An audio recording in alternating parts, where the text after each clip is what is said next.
ప్రజలారా గమనిస్తున్నారు కదా, జగన్మోహన్ రెడ్డి గారు ఎటువంటి మాటలు మాట్లాడుతున్నారు. ఆ? ఆ పీఠాపురంలో ఇవాళ మాట్లాడిన మాటలు చూసి విన్నారు కదా. ఆ? ఇక్కడ ఆ, రియల్ హీరో కావాలా లేకుంటే సినిమా హీరో కావాలా అని ఎగతాళిగా మాటలు మాట్లాడుతున్నారు చూసారా. సినిమా వాళ్ళని ఎగతాళిగా చూసడం జగన్ నైజం. ఉం? ఏం చేశారండి వంగగీత గారు ఏం చేశారు చెప్పండి.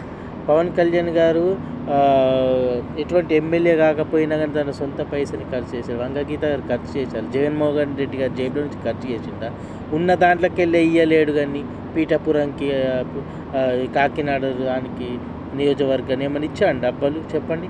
ఆ?